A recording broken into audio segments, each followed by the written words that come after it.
مشہور زمانہ محدث اور مفسر خطیب العصر حضرت مولانا سید سلمان حسینی ندوی دامت برکاتہم العالیہ موجودہ رمضان المبارک میں آن لائن قرآن پاک کی تفسیر بیان فرما رہے ہیں۔ مولانا کے سبھی پروگرامز اور اپڈیٹس کو باقاعدگی کے ساتھ حاصل کرنے کے لیے سبسکرائب کیجئے سہیب حسینی یوٹیوب چینل کو۔ اعوذ باللہ من الشیطان الرجیم، بسم اللہ الرحمن الرحیم۔ وَإِذِ اسْتَسْقَىٰ مُوسَىٰ لِقَوْمِهِ فَقُلْنَا اضْرِب بِّعَصَاكَ الْحَجَرَ فَانفَجَرَتْ مِنْهُ اثْنَتَا عَشْرَةَ عَيْنًا قَدْ عَلِمَ كُلُّ أُنَاسٍ مَّشْرَبَهُمْ كُلُوا وَاشْرَبُوا مِن رِّزْقِ اللَّهِ وَلَا تَعْثَوْا فِي الْأَرْضِ مُفْسِدِينَ۔ 12 چشمے کیسے جاری ہوئے؟ اس وقت کو بھی یاد کرو جب موسیٰ نے اپنی قوم کے لیے جزیرہ نما سینا کے ایک مقام پر پانی مانگا تھا، تو ہم نے کہا کہ اپنی لاٹھی پتھر پر مارو۔ پہاڑ کی ایک چٹان کی طرف اشارہ کرتے ہوئے یہ حکم فرمایا گیا۔ انہوں نے لاٹھی ماری اور اس سے 12 چشمے جاری ہو گئے، اور ہر قبیلے کو اپنے چشمے کا حضرت موسیٰ کی تقسیم کی بنیاد پر علم ہو گیا، اور کہہ دیا گیا کہ اللہ کی عطاؤں سے فائدہ اٹھاؤ، کھاؤ پیو اور زمین میں فساد و بگاڑ پھیلاتے مت پھرو۔ وَإِذْ قُلْتُمْ يَا مُوسَىٰ لَن نَّصْبِرَ عَلَىٰ طَعَامٍ وَاحِدٍ فادع لنا ربك يخرج لنا مما تنبت الأرض من بقلها وقثائها وفومها وعدسها وبصلها قال أتستبدلون الذي هو أدنى بالذي هو خير اهبطوا مصرا فإن لكم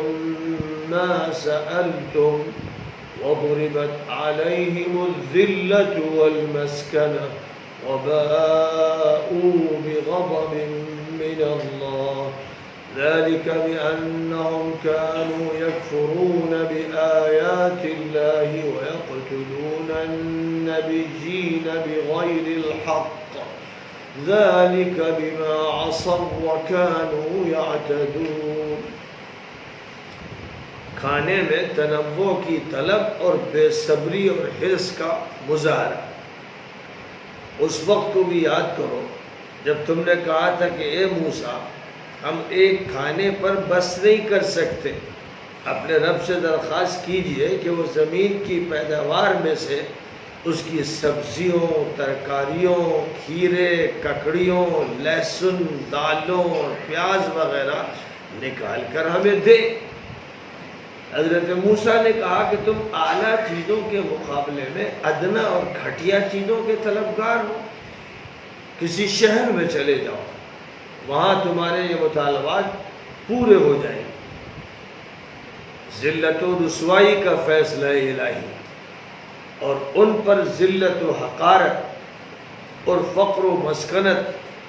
اور بیچارگی کی مار دی گئی، اور وہ اللہ کے غضب کے مستحق ٹھہرے۔ اس لیے ہوا کہ وہ اللہ کی آیتوں، ہدایات اور احکام کا انکار کرتے تھے، اور ناحق بیجا الزامات لگا کر اور ان کی دعوت و اصلاح کے خلاف رد عمل میں نبیوں کو قتل کرتے تھے۔ یہ ان کی نافرمانیوں، زیادتیوں اور حد سے آگے بڑھ جانے کے نتائج تھے۔ ان الذين آمنوا والذين هادوا والنصارى والصابئين من آمن بالله واليوم الآخر وعمل صالحا فلهم أجرهم عند ربهم ولا خوف عليهم ولا هم يحزنون وإذ أخذنا ميثاقكم ورفعنا فوقكم الطور خذوا ما آتيناكم بقوة واذكروا ما فيه لعلكم تتقون ثم توليتم من بعد ذلك فلولا فضل الله عليكم ورحمته لكنتم من الخاسرين. مذاہب کا صحیح اتباع کرنے والے، حقیقت یہ ہے کہ جو لوگ ایمان لائے اور جنہوں نے پہلے یہودیت اختیار کی تھی اور نصرانی جو حضرت عیسیٰ پر صحیح معنی میں ایمان رکھتے تھے، اور صابی جو حضرت یحییٰ کو نبی مانتے تھے، ان میں جو بھی اللہ پر ایمان لایا اور آخرت کو تسلیم کیا اور نیک عمل کیا، تو ایسے تمام مخلص اور سچے لوگوں کے لیے ان کے پروردگار کے پاس ان کا اجر و ثواب ہے، اور انہیں کسی خوف کا سامنا نہیں ہوگا، نہ وہ رنجیدہ ہوں گے، چونکہ وہ اپنے اپنے دور میں اپنے نبی اور اللہ پر اور آخرت پر صحیح بنیادوں پر ایمان رکھتے تھے. طور پہاڑ کے دامن میں عہد و پیمان، یاد کرو اس وقت کو بھی جب ہم نے تم سے عہد و پیمان لیا تھا اور طور پہاڑ تم پر اٹھا دیا تھا، اور یہ حکم دیا تھا کہ جو ہدایات و احکام ہم نے تم کو دیے ہیں ان کو مضبوطی سے تھام لو اور ان کے مضامین کو یاد رکھو تاکہ تم پرہیزگار بنو. اس سب کے بعد بھی تم پلٹ گئے. اب اگر اللہ کا ہی فضل و کرم اور اس کی رحمتیں تم پر نہ ہوتی تو تم نقصان ہی میں رہتے.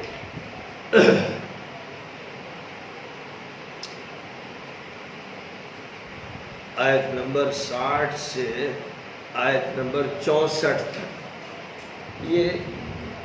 صرف 5 آیات کریمہ ہیں جو اس وقت پڑھی گئی اور ان کا ترجمہ پیش کیا گیا ہے. بنی اسرائیل کی تاریخ کے واقعات پیش کیے جا رہے ہیں، اور یہ واقعات اس لیے پیش کیے جا رہے ہیں تاکہ امت مسلمہ کے افراد کو ان واقعات سے روشناس کرا دیا جائے، ان کو سنا دیا جائے اور تاریخ کی حجت ان پر قائم کر دی جائے، اور یہ بتا دیا جائے کہ ان کے ساتھ جو کچھ ہوا، جس بنیاد پر ہوا، اسی بنیاد پر تمہارے ساتھ بھی وہی ہوگا.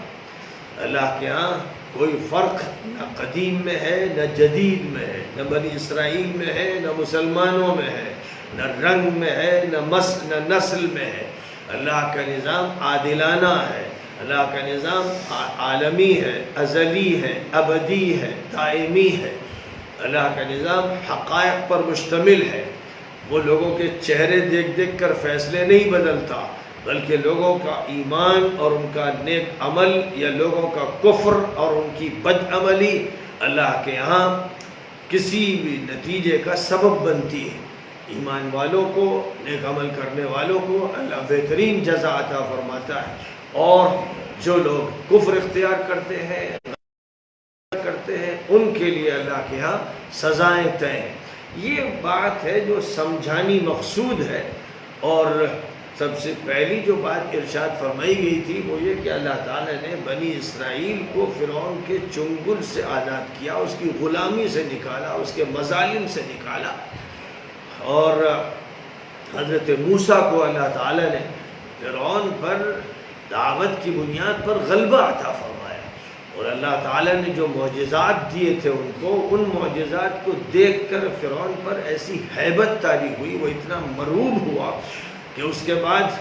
الزام یہ لگانا شروع کر دیے تھے کہ یہ جادوگر ہے، اس کا بھائی جادوگر ہے اور جادوگروں سے ہم مقابلہ کرائیں گے. لیکن اس مقابلے میں بھی جادوگروں کو شکست ہوئی تھی تو فرعون ذلیل ہو گیا تھا. پھر حالات ایسے بنتے چلے گئے کہ اللہ تعالیٰ کی طرف سے یہ اشارہ ہوا حضرت موسیٰ کے لیے کہ وہ اب ملک چھوڑ دیں. تو مصر چھوڑ کر وہ جس رخ پہ گئے وہ مشرقی رخ ہے،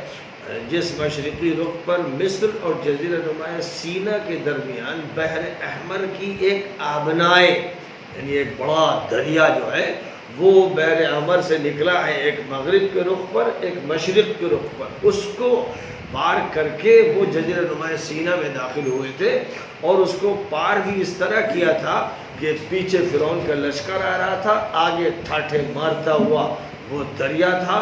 اور حضرت موسیٰ کے ساتھ جو لوگ تھے وہ تو چیخنے لگے تھے کہ بس اب تو ہم مارے گئے، فرعون کی فوج ہمیں پکڑے گی اور پھر ایک ایک کو مارے گی۔ تو اس وقت حضرت موسیٰ علیہ السلام نے یہ بات فرمائی تھی کہ میرا رب میرے ساتھ ہے، وہ میری رہنمائی فرمائے گا، اور اللہ نے رہنمائی یہ فرمائی تھی کہ موسیٰ اپنی اسی لاٹھی کو اس دریا کے پانی پہ مارو، مارا تھا تو پانی پھٹ گیا تھا، راستہ پیدا ہو گیا تھا، اور وہ اس راستے سے گزرتے چلے گئے تھے، اور جب وہ پار ہو گئے تھے دوسرے ساحل پر پہنچے تھے تو انہوں نے ادھر مڑ کے دیکھنا شروع کیا کہ فرعون اور اس کا لشکر بھی پھر پیچھا کرتا ہوا آگے آ جائے گا، لیکن جب فرعون اپنے لشکر سمیت اس دریا کے بیچوں بیچ میں پہنچا جس کا پانی ٹیلوں کی طرح کھڑا ہوا تھا، تو بحکم الہی پھر وہ پانی ایسی طغیانی اختیار کر چکا تھا جس نے پورے لشکر کو ڈبویا، فرعون کو تڑپا تڑپا کے مارا، اور اس کے بعد دوسرے مقام پر اس کا ذکر ہے کہ فرعون کی لاش کو تحفظ دے دیا گیا تاکہ یہ لاش ہمیشہ کے لیے ایک عبرتناک مثال بنی رہے۔ تو یہ واقعہ بیان کیا گیا، یعنی اللہ اپنے احسانات شمار کرا رہا تھا، تو ان احسانات میں سے اس احسان کا تذکرہ کیا گیا، اور اس کے بعد پھر اس کا بھی تذکرہ کیا گیا کہ موسیٰ علیہ السلام جزیرہ نما سینا میں جب داخل ہوئے، اور اس کے بعد پھر وہاں کوئی کالونی تو بسی ہوئی تھی نہیں، لوگ خیموں میں رہتے تھے اور پانی کی سہولتیں دیکھتے ہوئے ایک علاقے سے دوسرے علاقے میں منتقل ہوا کرتے تھے، تو اللہ تعالیٰ نے ان کے لیے انتظام کیا، یہاں بھی ان کا پڑا ہوا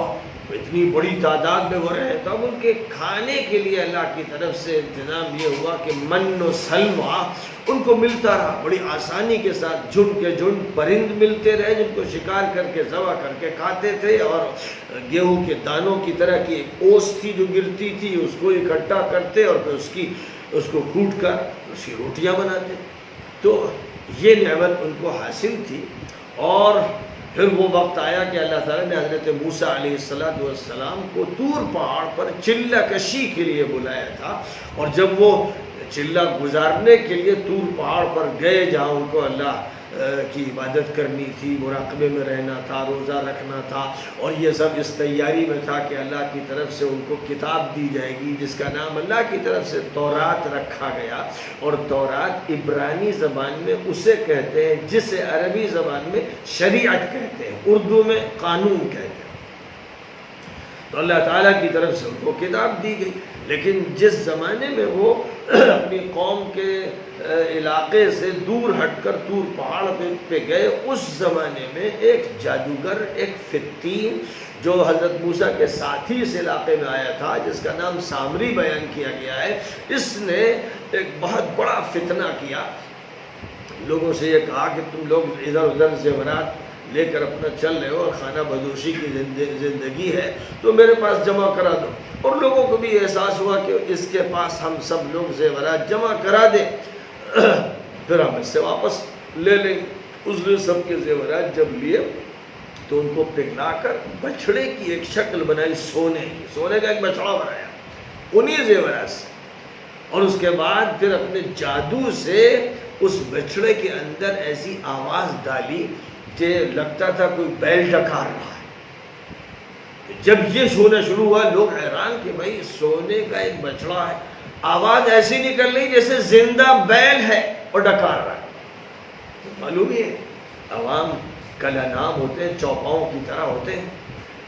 علم سے محروم رہتے ہیں، جاہل ہوتے ہیں، جو جہالت میں ایسی ایسی خرافات کرتے ہیں کہ انسان کی عقل جو ہے دھڑام سے گر جائے۔ یا آپ دیکھتے رہتے ہیں کہ کوئی فلاں بابا جو ہے وہ کسی نل کے پاس بیٹھ گیا تو وہ نل بابا ہو گیا، اب وہ نل چلا رہا، پانی دے رہا، اور لوگ اسے تبرک سمجھ کے لے رہے ہیں کہ ساری بیماریاں پار ہو جائیں گی، بابا نل والے۔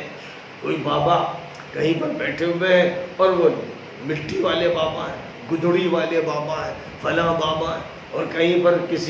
کسی جگہ بکرے کی یا گھوڑے کی قبر بنا دی گئی اور اس میں کہا کہ حضرت شاہ علی قلندر صاحب کی یہ قبر ہے، ان کا مزار ہے، اور اس کے بعد شروع ہو گئے سجدے، چادریں چڑھنا شروع ہو گئی، کاروبار دھندا شروع ہو گیا۔ یہ امر واقعہ جو پریورتن چوک ہے لکھنؤ میں، اس پریورتن چوک سے جب آپ اس طرف آئیں گے تو تھوڑے ہی فاصلے پر جو ایک قبر بنی ہوئی ہے، مولانا منظور نعمانی صاحب نے اپنے درس میں بیان کیا تھا اور میں نے خود براہ راست سنا کہ وہ قبر ایک گھوڑے کی ہے اور انگریز کا گھوڑا تھا، وہ مر گیا تھا تو اس نے وہیں دفنا دیا تھا، اور اس کے بعد پھر اس کو یہ جو مجاورین ہوتے ہیں مکار جھوٹے خطرناک قسم کے لٹیرے، تو یہ پھر ایسی کوئی جگہ ان کو مل جائے، کوئی قبر مل جائے، سنسانے میں مل جائے، کہیں مل جائے، تو اس کے بعد بس فوراً وہ اس کو مزار بنا دیتے ہیں اور اس کو وہ جگہ بنا دیتے ہیں ایسی کہ جہاں لوگ آ کر پوجا پاٹ کریں۔ تو پھر یہی ہوا کہ لمبے چوڑے القاب لکھ کر کہ بابا حضرت شاہ علی عبدالقدوس سے چھری و چرا، جو سمجھ میں آیا کہ اس طرح کے بھاری بھرکم الفاظ لکھے جائیں کہ عوام جو ہے وہ اپنے احمق پنے کا ثبوت دیں اور سمجھیں کہ بھائی بابا، اور بابا ہوتے کیا چیز ہے؟ کوئی بابا ہو، کوئی صابہ ہو جو دفن ہو گیا، دنیا سے چلا گیا، اس کی قبر میں اس کی ہڈیاں موجود ہے کہ نہیں یہ بھی پتہ نہیں، اور اس بابا کے ہاتھ میں کچھ نہیں، وہ بھی اللہ سے مانگتا تھا، گڑ گڑاتا تھا، اسے بیماری لگتی تھی، وہ مرا، ہر طرح کے حالات اس کے ساتھ پیش آئے، اب اس بابا سے جا کر شفا مانگنا، اس سے جا کر کامیابی مانگنا، یہ ان لوگوں کا کام ہوتا ہے، یا تو شیطان کے بندے ہوتے ہیں یا عقل جن کی ختم ہو جاتی ہے، شخصیت مسخ ہو جاتی ہے، وہ یہ حرکتیں کرتے ہیں، اور یہ ہمیشہ شیطان کا عمل رہا ہے۔ پہلے اس نے یہودیوں کو اور عیسائیوں کو قبر پرستی میں مبتلا کیا، اور اس کے بعد پھر اس امت مسلمہ کو قبر پرستی میں مبتلا کیا، کیونکہ اس میں یہ بات ہوتی کہ حضرت فلاں اور ولی الہی، ہم تو بھئی ان سے درخواست کر رہے ہیں، اور ہمارے اور اللہ کے درمیان وہ سفارشی ہوں گے اور وہ ہمارا کام بنوا دیں گے۔ یہ باتیں جیسے مکے کے مشرک اور جزیرۃ العرب کے مشرک کہتے تھے اپنے بتوں کے بارے میں، استھانوں کے بارے میں، وہی بات مسلمان کہنے لگے۔ کوئی فرق نہیں ہے اس دور کے مشرکوں میں اور ان مشرکوں میں، بلکہ یہ زیادہ بڑے مشرک ہے کہ قرآن ان کے پاس، سنت ان کے پاس، نبی کی ہدایت ان کے پاس، اور بدماشیاں وہی جو مشرکوں کے اندر تھیں۔ تو یہ جو لوگ ہیں یہ شیطان کے گمراہ کردہ قسم لوگ ہیں، اور بہرحال بچڑا بنایا، اور اس بچڑے کے اندر سے جب آواز شروع ہوئی تو بھیڑ لگ گئی، یعنی پاگلوں کی طرح، دیوانوں کی طرح سب یہ کہنے لگے ارے خدا تو یہاں بول رہا ہے، موسیٰ کہاں گئے ہیں خدا کو تلاش کرنے،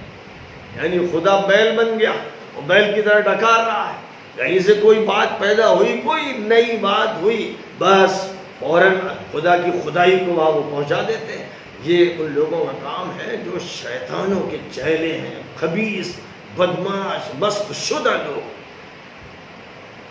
تو اب جو سزا اللہ میاں نے ذکر فرمائی، یہ سزا کن لوگوں کی ہو رہی ہے؟ مسلمانوں کی۔ حضرت موسیٰ کے لوگ جو حضرت موسیٰ کو مان رہے تھے مسلمان تھے اس دور کے، حضرت موسیٰ مسلمان تھے، نوح مسلمان تھے، ابراہیم مسلمان تھے، جتنے بھی انبیاء تھے مسلمان، ان کی جو قوم تھی مسلمان، یہی ان کو دعوت دی گئی۔ تو بعد میں نام رکھ لیے انہوں نے یہودی اور دوسرے نام، ورنہ اس دور کے وہ مسلمان تھے جنہوں نے یہ حرکت کی۔ بالکل اسی طرح جیسے آج آپ دیکھ رہے ہیں کہ بڑے بڑے استھان بنا دیے گئے، کہیں خواجہ غریب نواز کی قبر پر لوگ جا رہے ہیں، اور کہیں جناب شاہ مینا کی قبر پہ جا رہے ہیں، کہیں دیوا جا رہے ہیں، کہیں بہرائچ جا رہے ہیں، کہیں لاہور میں داتا گنج بخش کی قبر پر ہر شرک کر رہے ہیں۔ ان میں اور بنی اسرائیل کے وہ لوگ جو یعقوب کے فرزند تھے، اور یعقوب نے وصیت کی تھی کہ مسلمان ہونا، جو اس وقت کے مسلمان تھے، نام کے اعتبار سے مسلمان تھے، انہوں نے بچڑے کی پوجا کی۔ اب اس کی جو سزا ہے اللہ کے یہاں، وہ سمجھنے کی بات ہے اصل میں، کیونکہ وہ بات قرآن میں بیان کی گئی ہے، بائبل میں بیان کی گئی ہے۔ حضرت موسیٰ نے اس سزا کو نافذ کیا۔ سزا کیا ہے؟ سزا یہ ہے کہ جو بھی اس طرح قبر پرستی کرے، بچڑا پرستی کرے، استھان پرستی کرے، کسی بھی جگہ کو، کسی شخص کو، کسی انسان کو، کسی وجود کو خدا کی صفات میں شریک کر دے اور شرک اس کے ذریعے کرنے لگے، اللہ کا حکم ہے فَاقْتُلُوا أَنفُسَكُمْ۔ جو لوگ توحید پر قائم ہو اور اس مصیبت میں مبتلا نہ ہو، ان کو حکم ہے کہ تمہارے جو بھائی بند، تمہارے جو رشتہ دار اس میں شریک ہوئے، یعنی اس بت پرستی میں شریک ہوئے، قبر پرستی میں شریک ہوئے، استھان پرستی میں شریک ہوئے، ان کو قتل کرو۔ یہ حکم قرآن میں موجود ہے، اور یہی حکم تورات میں تھا، آج بھی ہے۔ تو حضرت موسیٰ علیہ السلام سے کہا گیا کہ یہی ان کا حل ہے، اس جرم پر یہ سزا ہے بس۔ تو حضرت موسیٰ نے آرڈر دیا تمام خیموں میں رہنے والوں کو کہ تم اپنے اپنے رشتہ داروں کو، جو جتنا زیادہ کسی کے قریب ہو، جو شریک ہوا بچڑے کی پوجا میں، اس کی گردن اتار۔ بائبل میں لکھا ہوا ہے کہ 3000 آدمیوں کو، اسرائیلیوں کو حضرت موسیٰ کے حکم سے ذبح کیا گیا، اور یہی شریعت قرآن میں برقرار رکھی گئی۔ اب سمجھ لیں، لوگ سمجھ لیں کہ کتنا بدترین سنگین جرم ہے جو ہو رہا ہے، دھڑلے سے ہو رہا ہے، اور اس پر خاموش ہے۔ لوگ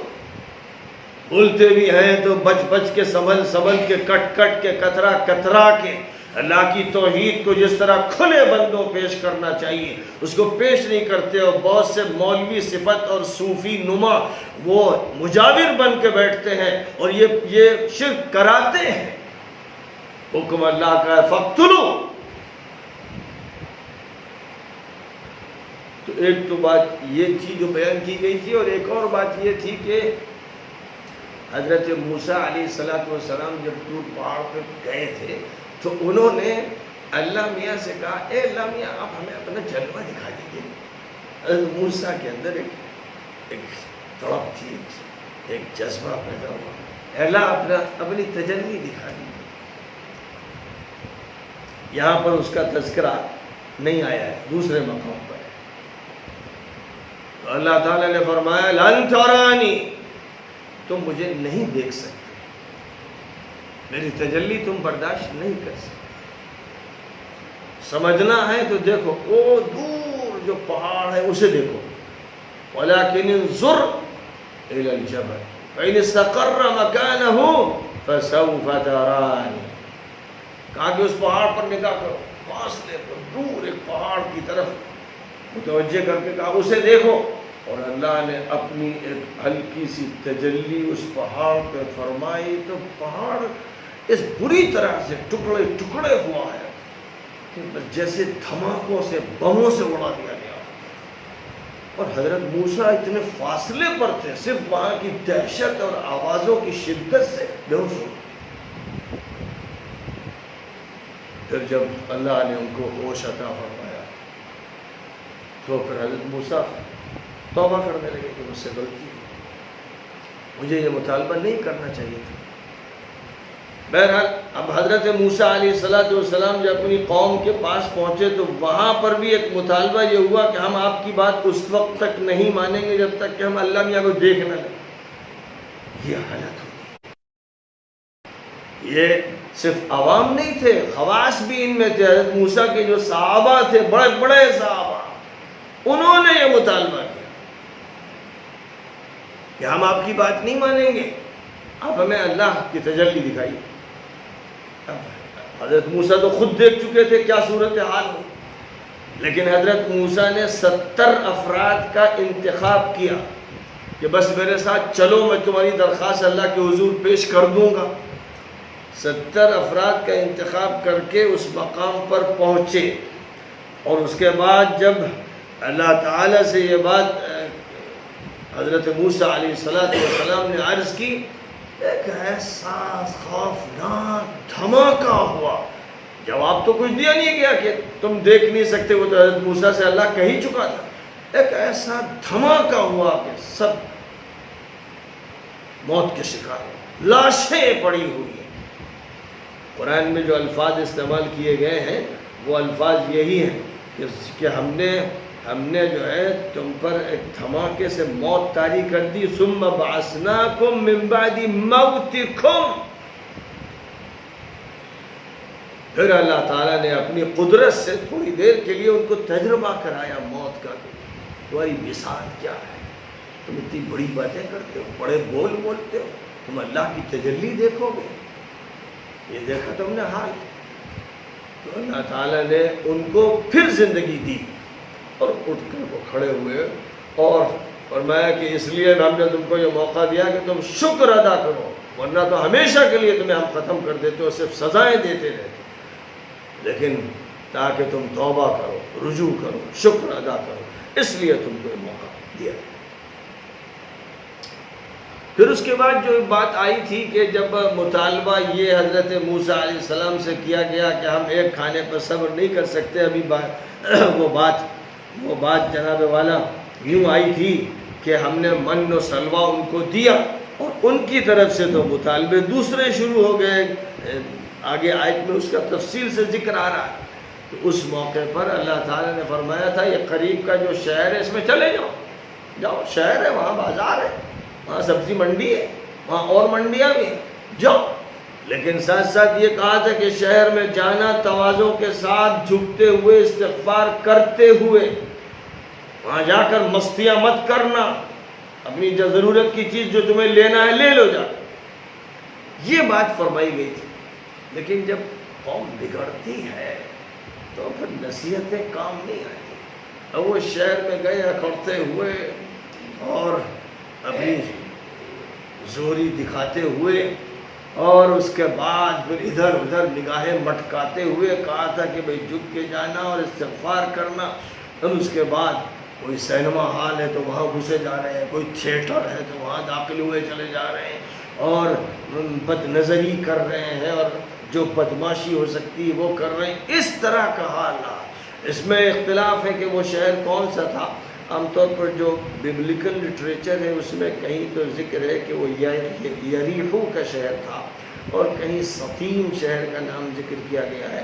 اور ہمارے بہت سے علماء کا کہنا ہے کہ جو جیریکو اریحا نام کا ایک فلسطین کا شہر ہے اور جو اس کے قریب ہی ہے وہ مراد ہے۔ بہرحال یعنی کوئی ایک شہر بالکل پکے طور پر نہیں بتایا گیا، اور اللہ میاں نے بھی نام ذکر نہیں کیا ہے، اس لیے متعدد اقوال ہیں کہ یریحو یا جیریکو، اریحا اور سطیم، جو چھوٹے چھوٹے قصبے تھے، شہر تھے، ان میں سے کسی جگہ کے بارے میں یہ بات ارشاد فرمائی گئی تھی۔ اور چونکہ انہوں نے جا کر پھر بدماشیاں کی، اب یہ پھر یاد رکھیے کہ جب یہ ان سے کہا جا رہا ہے تو یہی مسلمانوں سے آج کہا جا رہا ہے۔ گھروں سے باہر نکلتے ہو، جاتے ہو بازاروں میں تو ادھر ادھر آنکھیں دوڑاتے رہنا اور نگاہیں ڈالنا اور چیزوں میں لگے رہنا، اپنی ضرورت کی چیز لو اور واپس آؤ، بازار جاؤ استغفار کے ساتھ، کیونکہ بازاروں کے بارے میں فرمایا گیا وہ شیطان کے اڈے ہیں، مسجدیں جو ہے وہ رحمان کا مرکز ہے، اور بازار شیطان کے اڈے ہیں، وہاں جاؤ اس لیے کہ ضرورت ہے، اور جا کر بس وہاں سے اپنی چیز لو اور واپس آؤ، نگاہیں نیچی رکھو، استغفار کرتے رہو۔ یہ تعلیم آخری نبی نے بھی دی، یہی تعلیم حضرت موسیٰ نے دی۔ اب جو لوگ اٹکتے بٹکتے ادھر ادھر تفریح کرتے، سینما کا پوسٹر دیکھ رہے ہیں، اور کہیں ٹکٹ لینے کھڑے ہیں، اور کہیں اور جا رہے ہیں، اور جو عورتیں ہیں ان کے ساتھ بدنگاہی کر رہے ہیں، اسی فتنے کے اندر شیطانوں کے چیلے بن کر بازار جاتے ہیں، تو یہ منع کر دیا گیا۔ اس لیے میں تو کہتا ہوں کہ لاک ڈاؤن ایک بڑی برکت ہے، بڑی نعمت ہے۔ جو بیمار ہو جائے تو وہ تو بیمار چاہے کینسر سے ہو، چاہے ایڈز سے ہو، بخار سے ہو، اور بے شمار بیماریاں جس میں سسک سسک کے تڑپ تڑپ کے مدتوں میں لوگ مرتے ہیں۔ تو اگر کوئی کورونا وائرس سے مر رہا ہے تو ایسے ہی جیسے بہت سی بیماریوں سے مرتا ہے، لیکن اس بیماری کی دہشت میں جو لاک ڈاؤن ہوا، اور اس لاک ڈاؤن میں سینما بند ہو گئے، تھیٹر بند ہو گئے، شراب خانے بند ہو گئے، یہاں تک کہ گٹکا پر پابندی لگا دی گئی، بے شمار بدماشی کے اڈے بند ہوئے، یہ تو اللہ کا کرم ہوا۔ ایسا لاک ڈاؤن تو خدا کرے قیامت تک رہے، ایسا لاک ڈاؤن جس میں بدماشیاں، بے حیائیاں، جرائم ختم ہو جائیں، اس لیے کہ یہ جرائم نہ پنڈت کی کتھا سے دور ہو رہے ہیں، نہ مولوی کے بیان سے ہو رہے ہیں، نہ صوفی کی تربیت سے ہو رہے ہیں۔ اصلاح کا کوئی راستہ نہیں ہے جس کو مسدود نہ کر دیا ہو ان شیطانوں نے۔ تو یہ اسی کے مستحق ہے کہ یہ بات نہیں سنتے، لاتوں سے مارے جائیں۔ اس لیے خداوند قدوس نے ان پر یہ جو عذاب مسلط کیا ہے، اور اس عذاب نے ان کو باندھ کے رکھ دیا ہے، ان کے اس بند جانے سے کتنی بیماریاں رکی ہوئی۔ جس دن یہ کھلے گا پھر آپ بازاروں میں چلے جائیے گا اور بدماشیاں اپنی آنکھوں سے دیکھیے گا، جو کچھ ہوا اس سے کوئی عبرت نہیں لے گا۔ اللہ نے فرمایا کہ جب انہوں نے بازاروں میں جا کر یہ حرکتیں کی تو ہم نے ان پر عذاب نازل کیا، اور اس عذاب کا بائبل میں بھی تذکرہ موجود ہے کہ 25,000 اسرائیلی مار دیے گئے، موت آ گئی، بیماری ان پر مسلط۔ اب اس کے بعد حضرت موسیٰ علیہ السلام اپنے لوگوں کو لے کر کبھی اس علاقے میں جاتے ہیں، کبھی آگے بڑھتے ہیں، کیونکہ پانی ایسا تھا نہیں کہ سرکاری نلوں سے آ رہا یا کوئی دریا، وہاں نہ دریا ہے نہ سمندر بالکل قریب ہے، وہ جس خطے میں تھے وہ سمندر کا کنارہ بھی نہیں تھا، اور سمندر کا پانی بھی پینے کے لیے استعمال نہیں ہو سکتا۔ تو اب ایک ایسے مقام پر پہنچے جس کے لیے بائبل میں کہیں پر لفظ قادس آیا ہے، قدیس کا لفظ، اور کہیں آیا ہے رقیدیم، کہیں رقیدیم کا لفظ آیا ہے، کہ جب وہ اس مقام پر پہنچے جہاں پانی نہیں تھا، ابھی وہاں پہنچے، پڑا ہوا ہے، کوئی چشمہ نہیں، کوئی کنواں نہیں، تو بائبل کا بیان ہے، قرآن میں تو یہ تفصیلات ذکر نہیں کی گئی کہ بنی اسرائیلی حضرت موسیٰ پر پل پڑے اور اپنے غصے کا اظہار کرنے لگے، کہاں مروا دیا تم نے، نعوذ باللہ، یہ اپنے نبی سے کہے، اتنے ملعون اور بدمعاش لوگ۔ مستبد مت سمجھیے، آج کے کتنے ایسے لوگ ہیں جو اپنے صالح علماء کے بارے میں اسی زبان کو استعمال کرتے ہیں، یہ منحوس اور ملعون قسم کے اس امت کے اسرائیلی، وہ بھی اسی فہرست میں شامل۔ حضرت موسیٰ پر پل پڑے، یہاں تک کہ حضرت موسیٰ کی زبان سے بائبل میں یہ بیان درج کیا گیا ہے کہ یہ تو مجھے سنسار کرنے کے در پہ تھے۔ یعنی اب اندازہ لگائیے کہ صاحب ساری بھیڑ مل کر اس درجے غصے کا اظہار کر رہی تھی کہ حضرت موسیٰ کو پتھروں سے مار مار کے ہلکان کر دیا جائے۔ اوہ، دنیا میں شاید ہی کوئی قوم اتنی بدمعاش ہو، اسی لیے قرآن میں آگے چل کر یہ ذکر کیا گیا ہے کہ انہوں نے اپنے نبیوں کو قتل کیا، ایک نہیں کئی نبیوں کے یہ قاتل رہے ہیں۔ ایسے ہی تھوڑی اللہ نے ان کو ملعون کہہ دیا، ایسے ہی تھوڑی یہ ہوا کہ ان کو بندر بنایا گیا تھا، ایسے ہی تھوڑی ہوا تھا کہ سورۃ الفاتحہ میں المغضوب علیہم کہا گیا ہے۔ اب غور فرمائی، پھر اسی کو سوچتے چلے جائیے، اتنی ملعون و خبیث و مجرم قوم سے جب دوستی کریں گے آل سعود، سعودی حکومت کے مجرم، خطا کار، گندے فتین لوگ، اور جب ان کے تلوے چاٹیں گے امارات کے لوگ، اور مصر کا جو ایک ناپاک، حقیر، ذلیل قسم کا حاکم سیسی بنایا گیا، جو اسرائیل کی جوتیوں کے نیچے کی مٹی چاٹتا ہے، تو ان کے بارے میں آپ کیا کہیں گے؟ وہ تو طاقت کا مظاہرہ کر رہے ہیں، ملک پہ قابض ہیں، دندنا رہے ہیں، لیکن یہ ذلیل اور حقیر، یہ امت کے ایسے ناپاک اور گندے نمائندے جو امت کے سروں پر مسلط ہیں، حرمین پر قابض ہیں، ان کے بارے میں کیا ہوتا ہے؟ ہمارے لوگوں کو کہ ان کی زبان سے وہ الفاظ نہیں نکلتے جو قرآن میں بولے گئے، قرآن ان کو جن الفاظ سے یاد کر رہا ہے، یہ نصیحت کرتے ہیں، ارے جو گزر گئے ان کا اچھا تذکرہ کرو، یہ گزر نہیں گئے، صدیاں اور ہزاروں سال نہیں بیت گئے، تو اللہ میاں کیا کہہ رہے ہیں؟ مسلمانوں کو سنایا جا رہا ہے، ان کو ملعون کہا جا رہا ہے، یہ اللہ ہی تو بتا رہا ہے، نبی تو بول رہے ہیں، صحابہ نے بولا، آج تک ہر مسلمان کو یہی سخت زبان استعمال کرنی ہے۔ ان کے بارے میں جو نرم زبان استعمال کرے بے غیرت، بے شرم، بے حیا ہے۔ فرعون کے بارے میں، حامان کے بارے میں، قارون کے بارے میں جو مجرم رہے، ابو جہل کے بارے میں، ابو لہب کے بارے میں جو ہلکی زبان بولتا ہے، بے حیا ہے، بے شرم ہے۔ قرآن کیا کہہ رہا ہے ابو لہب کے بارے میں؟ حضور کے چچا ہیں، چچا، تبت یدا ابی لہب وتب، ٹوٹ گئے ہاتھ ابو لہب کے اور وہ ہلاک ہو گیا۔ قیامت تک یہ قرآن پڑھا جائے گا، حضور کے چچا کے بارے میں یہ سخت الفاظ بولے جائیں گے۔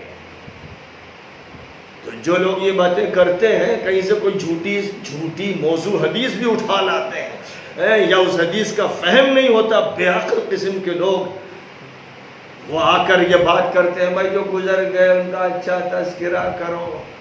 یہ کون سا دین ہے؟ کہاں سے لائے یہ دین؟ یہ قرآن کے خلاف ہے، یہ حضور کے خلاف ہے۔ حضور پاک علیہ السلام نے جب فرمایا تھا اذکروا محاسن موتاکم، تو تمہارے وہ مسلمان جو تمہارے درمیان تھے وہ دنیا سے رخصت ہو گئے، تو اب کھود کر ان کی برائیاں نہ بیان کرو جن سے کسی کو کوئی نقصان بھی نہیں پہنچا، وہ ایسی چیزیں ہیں کہ جو لوگوں کو معلوم بھی نہیں، تو ان کی غیبت اب موت کے بعد کرنا یہ درست نہیں ہے۔ اس سیاق میں بات کہی گئی، یہ اس کا مطلب نہیں کہ جو بدماش تھے، مجرم تھے، خطا کار تھے، ان کا تذکرہ نہ کرو، ان کے تذکرے سے تو قرآن بھرا ہوا ہے۔ منافقوں کے تذکرے سے قرآن بڑا، قیامت تک پڑھا جائے گا کہ نہیں؟ عبداللہ ابن ابی اور اس کے ٹولے کے بارے میں جو اس کی گندی حرکتیں تھی، قرآن نے ان کو سخت سے سخت الفاظ میں ذکر کیا، تو قیامت تک پڑھیں گے نا مسلمان، ترجمہ پڑھا جائے گا کہ نہیں، اور تفسیر پڑھی جائے گی کہ نہیں؟ تو یہ جو بڑے ٹھنڈے بنتے ہیں اور بڑی محبت کے بول بولتے ہیں ان مجرموں اور ملعونوں کے لیے، ان کو اپنے ایمان کی تجدید کرنی چاہیے، اور کم از کم قرآن کی بصیرت حاصل کرنی چاہیے۔ اب آپ سوچئے کہ صاحب پانی کی ضرورت ہے تو نبی سے درخواست کرو کہ بھائی پانی کا انتظام کر دیجئے، چلیں یہاں سے کسی اور خطے میں چلیں۔ یہ نبی پر مسلط ہو گئے اور جیلے مارنے کی کوشش کی کہ ان کو مار کے ختم کر دیں، یہ اتنے بدماش تھے، جبکہ نبی سامنے، نبی کے صحابہ تھے، ایک نبی کے صحابہ تھے، جیسے حضرت محمد صلی اللہ علیہ وسلم کا صحابی بنا تھا عبداللہ ابن ابی اور اس کا ٹولہ، وہ مجرم اور منافق۔ یہ حقائق وہ ہیں جو قرآن میں ہیں، حدیثوں میں ہیں۔ حضرت موسیٰ علیہ السلام کو تو قوم کو سنبھالنا تھا، اتنے بگڑے ہوئے لیکن انہیں بھی بنانا تھا، اس لیے وہ حرب پہاڑی کے پاس پہنچے۔ ایک چٹان تھی خمیدہ سی، جھکی ہوئی بڑی سی چٹان باہر نکلی ہوئی۔ اللہ کی طرف سے حکم ہوا کہ موسیٰ اس پر تم لاٹھی مارو۔ موسیٰ علیہ السلام نے زور سے اس چٹان پر، پھیلی ہوئی چٹان پر جو لاٹھی ماری، تو بس ایسا جیسے کوئی پپڑی ہو اسے پھاڑ دیا ہو، ایسا محسوس ہوا، جیسے کوئی چیز تھی جو اس کے اوپر ڈھکن کی طرح تھی، اسے پھاڑ دیا۔ 12 چشمے الگ الگ پانی کے جاری ہو، 12 چشمے ایک لاٹھی مارنے سے، ظاہر کہ ایک معجزہ تھا۔ اور پھر حضرت موسیٰ نے کہا لو بھائی مرے جا رہے تھے، ذرا انتظار نہیں، ذرا صبر تم سے نہیں ہو سکا، یہ پانی اللہ تعالیٰ نے عطا فرما دیا ہے، اب ہر قبیلہ ایک چشمے کو سنبھالے۔ یہ واقعہ یہاں بیان کیا گیا، یہ اللہ کے کتنے زبردست احسانات ہیں۔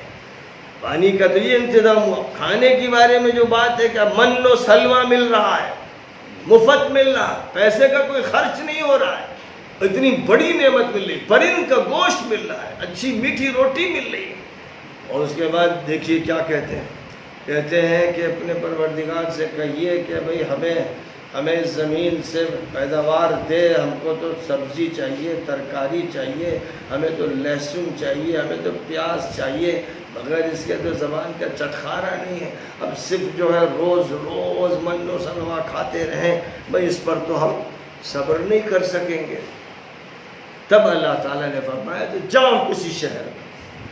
اور اب اس کے بعد دیکھیے یہ تو کہہ دیا کہ جاؤ تمہیں کھانا ہے، تم صرف بھینس ہو، بیل ہو، جانور ہو، تمہیں صرف چارہ چاہیے تو جاؤ مرو کہیں جا کر، یہ تو ہو گیا۔ لیکن پھر اس کے بعد اللہ نے فرمایا کہ ان پر ذلت اور بے چارگی کی مار دی گئی، یہی ان کے وہ جرائم تھے۔ ہم انعامات کر رہے ہیں، ہم احسانات کر رہے ہیں، اور یہ اپنے جرائم میں بڑھتے چلے جا رہے ہیں، اور اللہ کے غضب میں یہ گھر کر رہے ہیں۔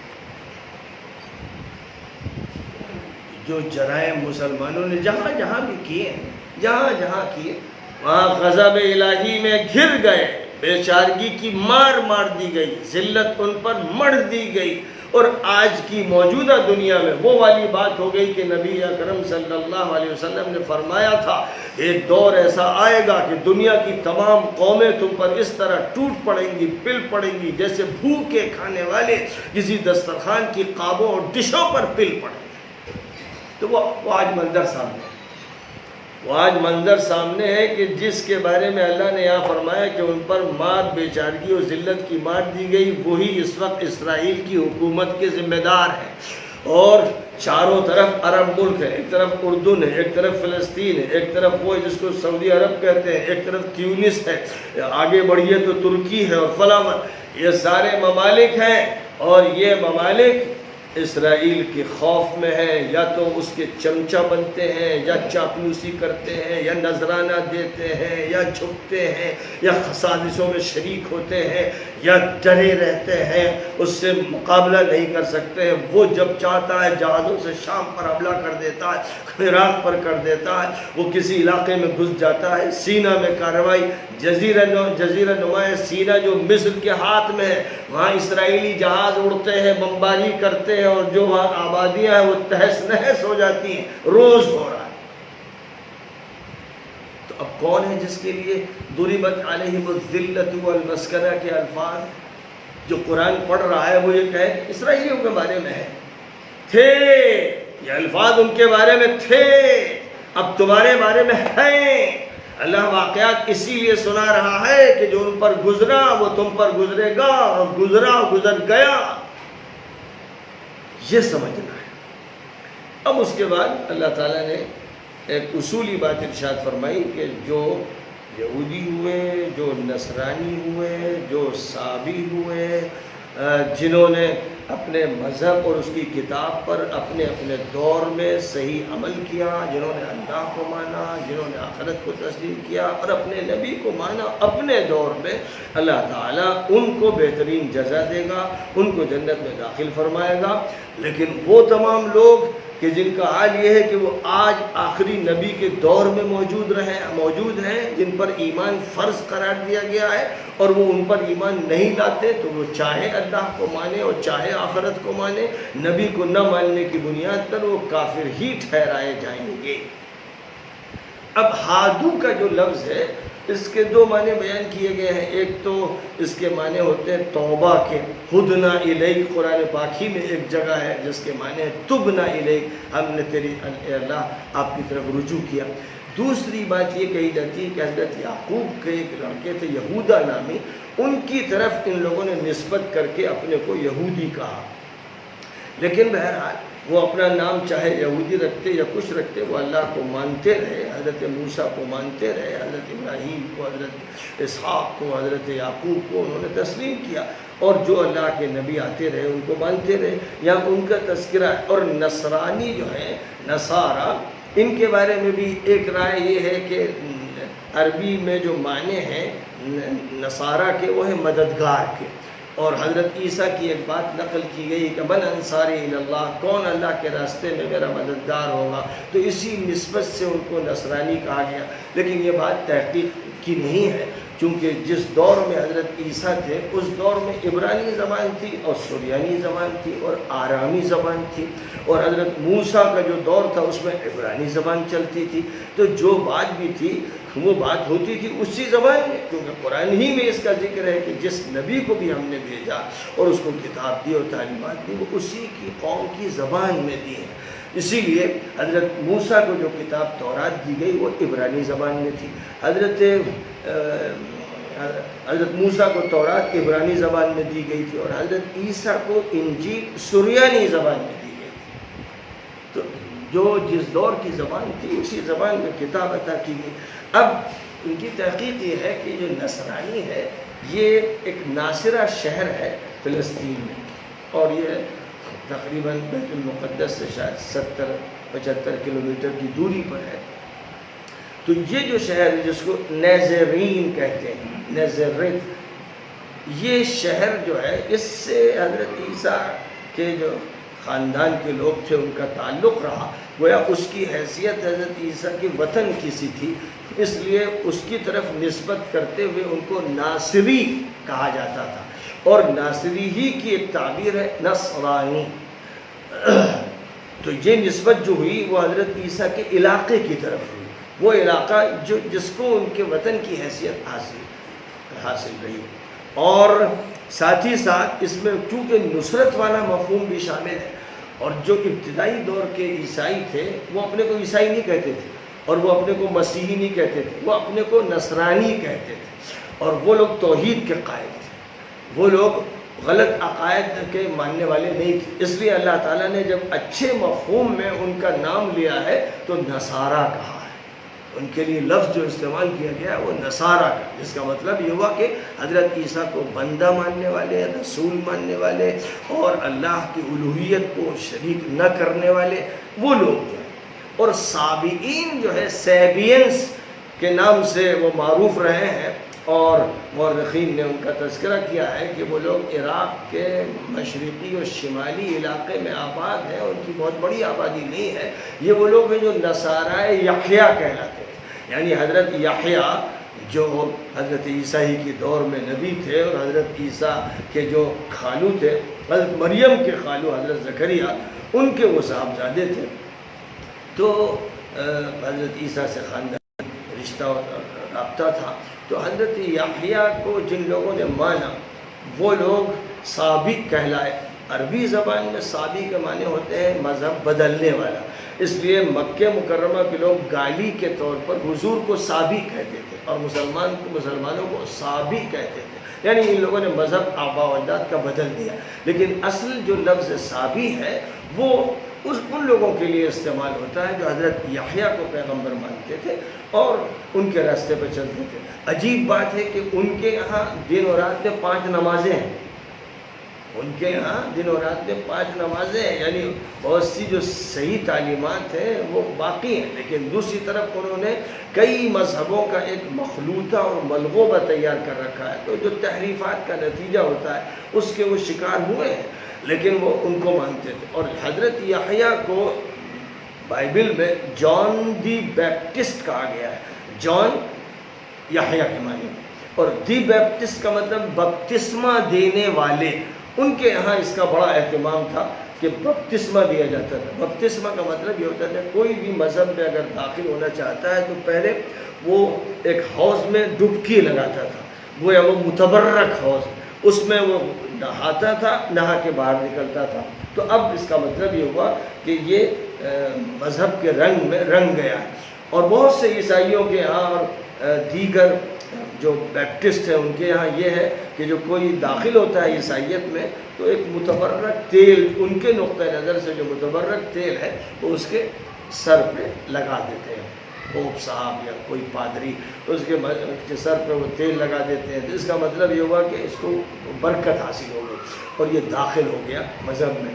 قرآن میں اسی کو کہا گیا ہے کہ بھائی یہ جو کرتے ہو تم اس کی کوئی حیثیت نہیں، صبغۃ اللہ، اللہ کے رنگ میں رنگو، یعنی اللہ کی عبادت کرو، اللہ کی بندگی کرو، یہ سب کیا تماشے کرتے ہو؟ اس لیے اسلام میں تماشے نہیں۔ کوئی شخص غیر مسلم ہے، مسلمان ہو تو نہ اس کو کہیں ڈبکی لگانی پڑتی ہے، نہ کوئی تیل اس کو لگایا جاتا ہے، بس اس کے دل و دماغ میں ایک تبدیلی آنی چاہیے۔ وہ تبدیلی آ گئی، وہ حلقہ اسلام میں داخل ہو گیا۔ اور چونکہ اس کا بڑا اہتمام تھا حضرت یحییٰ کے یہاں، یعنی بپتسمہ دینے کا، اس لیے ان کی قوم میں بپتسمے کا رواج چلا آ رہا ہے اور وہ اس پر بہت زیادہ زور دیتے ہیں، کیونکہ ان کے نام کی صفت ہی یہ ہو گئی، جان دی بیپٹسٹ۔ تو یہاں یہ فرمایا گیا کہ یہ سب لوگ جو ہیں جو اپنے نبیوں کو اپنے وقت میں مانتے رہے اور اللہ پر یقین رکھتے رہے اور آخرت پر یقین رکھتے رہے، یہ سب مسلمانوں کی طرح ہی شمار کیے جائیں گے۔ اور باقی یہ کہ جب حضرت محمد صلی اللہ علیہ وسلم نبی بنا دیے گئے، آخری نبی وہ ہیں، تو قرآن میں جا بجا کہا گیا کہ اب ہر اس شخص کو تسلیم کیا جائے گا جو لا نفرق بین احد منہم پر عمل کرے گا، کہ انبیاء میں کوئی تفریق نہیں ہوگی۔ عیسیٰ کو بھی ماننا ہے، موسیٰ کو بھی ماننا ہے، محمد کو بھی ماننا ہے، دیگر انبیاء کو بھی ماننا ہے، ان انبیاء میں تفریق کرنے کا کوئی جواز نہیں۔ تو یہ بات طے فرما دی گئی۔ اب جو سابعین ہیں ان کا جس طرح قرآن میں تذکرہ آیا ہے اس کی بنیاد پر حضرت عمر ابن الخطاب رضی اللہ تعالیٰ عنہ ان کو اہل کتاب میں شمار کرتے تھے۔ جیسے عیسائی اور یہودی اہل کتاب شمار ہوتے ہیں، ویسے جو صابی ہیں وہ بھی اہل کتاب میں شمار کیے جاتے تھے۔ جو معاملہ ان کے ساتھ ہوتا تھا شرعی طور پر، وہی معاملہ ان کے ساتھ بھی ہوتا تھا، اور ان سے اگر یہ اسلامی حکومت کو تسلیم کر لیتے ہیں اور اپنے مذہب پر قائم رہنا چاہتے ہیں تو ایک جزیہ، ایک معمولی سا نامنل ٹیکس لیا جائے گا، اور اس ٹیکس میں بھی اتنی کم مقدار رکھی گئی ہے کہ ایک عام شخص سے جو چھوٹی سطح کا ہے اقتصادی اعتبار سے 12 درہم لیے جائیں گے سال بھر میں، اور جو اس سے ذرا کچھ بہتر حالت میں ہے، متوسط درجے کا، اس سے 24 درہم لیے جائیں گے سال میں، اور جو پیسہ رکھتا ہے، دولت مند شمار ہوتا ہے، اس سے 48 درہم لیے جائیں گے سال میں۔ یہ اتنی معمولی مقدار ہے کہ اس کے مقابلے میں زکوٰۃ کا جہاں تک تعلق ہے، جس شخص کے پاس مثلا 1 لاکھ ہے اس کو 2500 زکوٰۃ میں دینا، جس شخص کے پاس 10 لاکھ ہے 25,000 دینا۔ تو اب یہاں یہ بات ہوتی ہے کہ جتنا پیسہ ہے اس میں سے 2.5% نکالا جائے گا، اور جن چیزوں میں جیسے کھیت ویت ہے ان میں 10واں حصہ دیا جاتا ہے، تو وہاں وہ مقدار وہ بہت بڑی مقدار ہے، تو جو مسلمانوں سے لی جاتی ہے رقم اور ٹیکس لیا جاتا ہے وہ زیادہ ہے اور بہت زیادہ ہے، اور جو مسلمانوں کی حمایت میں اہل کتاب رہتے ہیں یا دیگر مذاہب کے لوگ رہتے ہیں ان کے مذہب کو چھیڑا نہیں جاتا، پرسنل اللہ کی ان کو آزادی دی جاتی ہے، وہ شہریت کے تمام حقوق رکھتے ہیں، ایک نامنل ٹیکس ان پر رکھا گیا ہے، مہینے میں 1 درہم یا 2 درہم یا 4 درہم بس، اب اس کی تو کوئی مقدار ہی نہیں۔ یہ بہت ہی چھوٹی سی رقم، لیکن جب اس کے خلاف آگ لگائی گئی اور مسلمانوں کو بدنام کرنے کی کوشش کی گئی تو نفرت پیدا کی گئی جزیے سے کہ مسلمانوں نے ظالمانہ ٹیکس دیا، یہ بتایا گیا کہ دوسرے مذہب کے لوگوں کو مسلمانوں نے دبایا اور کچلا اور ذلیل کیا اور ان سے ظالمانہ ٹیکسز وصول کیے گئے، حالانکہ یہ جو تصویر کا رخ پیش کیا جاتا ہے وہ صرف ظلم پر مبنی ہے، اور صرف فرقہ واریت پر مبنی ہے، اور صرف اس کے پیچھے عداوت کار فرما ہے، ورنہ جتنی سہولت اسلام نے دیگر مذاہب کے لوگوں کو دی ہے دنیا کے کسی مذہب نے، کسی تہذیب نے، کسی ملک نے نہیں دی۔ مصیبت یہ ہوتی ہے کہ مسلمان اگر اپنی شریعت کی نمائندگی نہیں کر رہا ہے تو وہ ذاتی اگر کرتا ہے تو وہ اس کی طرف منسوب ہوگی، اسلام کی طرف نہیں ہوگی، اسلامی شریعت کی طرف اس ذاتی کو منسوب نہیں کیا جائے گا۔ وآخر دعوانا الحمدللہ۔